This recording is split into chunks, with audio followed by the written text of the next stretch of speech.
move that down so you can see me. Yes, well, my name's Guerin, founder and CEO of Short.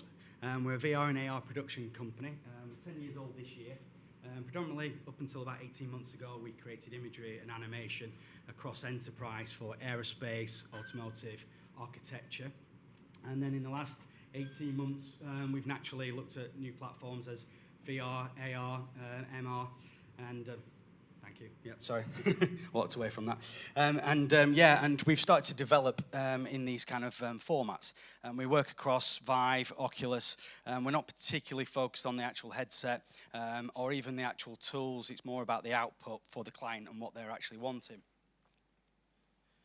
So as we've been investigating, we've been spending the last 6 to 8 months doing lots of talks, lots of visits around, and we're starting to get a similar picture from a lot of developers and users and the actual end person who might be paying for this, which is enterprise. I'll just press. Does this play? Have we just? Yep.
So obviously some of the benefits of VR and AR are naturally learning, design and collaboration.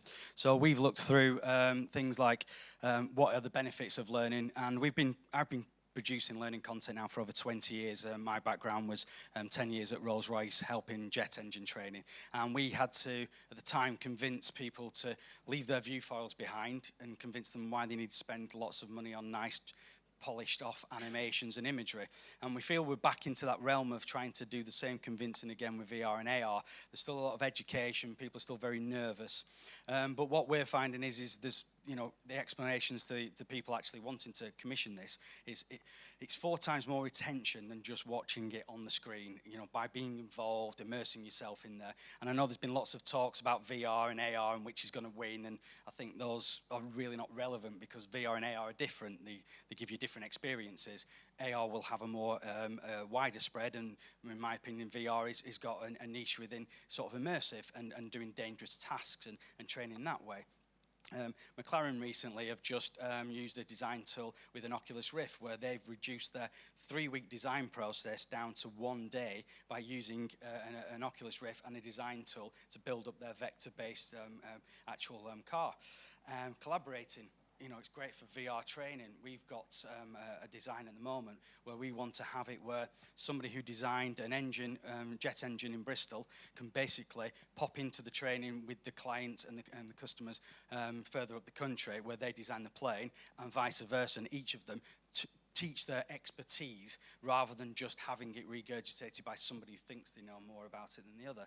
So there's lots of different ways we've started to come along, and we've started to look at what are the barriers, because everybody's giving different opinions on why everyone's scared of VR and AR a little bit. And what we did is we broke it down into 3 different groups. We've got the user group here. So at the moment, users want more content. There's lack of content, especially within the enterprise world. There's lots of talk about games and things like that, but when it comes to content, and you know, current platforms like Viveport and Steam have got limited amount of this kind of content. And then the cost of bespoke content, you know, users are fearful of that at the moment because it can be expensive for a bespoke piece of content to be produced. And then there's the hardware setup. people, we're finding we're speaking to clients who aren't very tech savvy, and they're concerned about obviously a big gaming workstation and all these satellites and all these sort of extra things. We're going to have to get IT involved, and those are the kind of things. And then obviously, which are the best headsets, which are obviously depending on the task and what they want to do. Then we've got the barriers for the developers. So not just ourselves, but lots of other people we've spoke to over the last 6 months is basically developers creating their own apps. Where can they sell those? Where can they actually get those out there? Putting them on Steam, which is games related, doesn't feel right to put an enterprise or a medical subject matter up there. There's obviously nervous about enterprise and getting that funding to develop these things. Again, which are the headsets to develop for? We personally are trying to look at all the headsets in the moment, but it becomes more difficult the more headsets that come available. And again, formats, Unity or Unreal, different ones are purposeful for different things. And it's also getting the staff to actually work on those things. And then enterprise using, what we're finding is not doing something for a gimmick. The amount of events that probably people in the room have been to where someone's put walking the plank on a stand when it's not relevant to their business and it just doesn't feel right. They're just creating something for the sake of it. And then again, what we're finding for the enterprise part of things is the developers want to build something, the users want something, but then the biggest stopping gap can be enterprise, where the actual accountants and the people above us are looking at that and saying, well, we need lots of case studies for return on investment. And in this stage, everybody's still in early adoption stage. So we've been asked recently, can you show us exactly what you've just told us for somebody else you've done it for? Well, no, because this is a brand new idea for you, so we can't give you necessarily, drill down return on investments for what you're asking us to do. And then they're also fearful of the PC hardware and the headsets and creating all these things. So, and the fear of, if they've purchased this now, is it going to be irrelevant next year? Is the headset going to be no use to them? And then large organizations. When we've developed something, if we place it on a gaming laptop, it goes into one department and the rest of the company very unlikely is ever going to get, they're not going to know it exists, so they're going to be able to use it. So what we decided, off the back of producing our own content, we realized that we needed to look at all those barriers and try and get a solution to bring those barriers down. So we decided to look at building our own product that would not only help developers for ourselves, but help up the wider developers and also the user to get into this experience. So we wanted to create the first world, as far as we're aware, streaming application where we could, at the moment, you can obviously stream via an Oculus Go, but to do that with a Vive or an Oculus Rift is a challenge. So we've developed XR1, as it's currently named at the moment. And essentially this is a hub around 15 centimeters wide, and what that does is it gives the user remove all the PC at the gaming workstation, you plug the headset in, it can be desktop or it can be on a belt, and you essentially press the button and the platform arrives, and you stream the applications that are sat on our actual cloud-based system, and you are streaming high-end VR. So again, it can be sat in a classroom. So for the person at the beginning of the classroom, they don't need to go around setting up all these complicated gaming workstations. They can get everyone sat down, and that will naturally go straight to our platform, and all the updates and all the complicated things that can happen on the morning of actually doing some training will all happen in the cloud without any hassle, reducing the fact of this technology fear and the difficulty of setting this up. We've added a battery pack so there can be design free roaming. So if you're familiar, Vive can access a 20-meter square radius. So we want it where people can collaborate, where you can attach this to your body. It's currently changed to a belt on your side now rather than on your chest. And you can essentially then have people in the room doing VR, but you could essentially have somebody from anywhere around the world popping into the same scene and help design that McLaren car. So what we needed then is the platform for you to enter. So we currently are wanting to open this up to all developers, all businesses, and build really an enterprise version of Steam, so that we give a place for the brands like the Rolls-Royces where they can put all their own content. It can be shared within their own organizations, but it also can be shared with their clients and people that might want to access their jet engine training, let's say.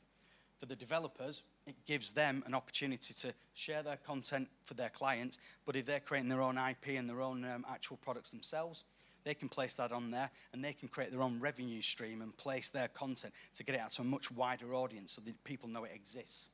And then obviously we've got it to fit with automotive construction, so that you'll scroll across the top, and if you're just a general user who wants to find out if there's, say, I don't know, something's been built already rather than building brand new every time. If you're an engineering company, you want to train somebody on forklift truck training, let's say, you can place that in there and someone can find that before they're going off and reinvent the wheel. So this is our current vision, and this is where we're at with it at the moment. And we do actually have, if that plays, this is actually working. So it isn't just on PowerPoint at the moment, it exists. So it doesn't exist in the pretty format you've just seen there. It's been in prototype at the moment. But this is essentially actually free roaming via Wi-Fi, and all that content sat on a large supercomputer cloud-based system, and that person is just walking around, and all that product we've just shown you is all sat in these current bags at the moment while it's in its development stage. So we're in that development stage at the moment, and we're just starting to look at funding for building the platform itself, and then opening that up for basically developers to come along and share their content with their audience. These are the current partners we've got that are involved in helping us get there. So we've got various people along the way that are helping us build the technology, the platforms, and also the actual place that the platform sits on.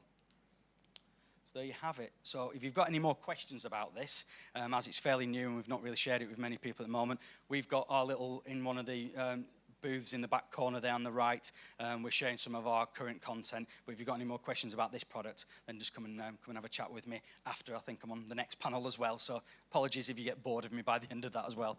Thanks very much.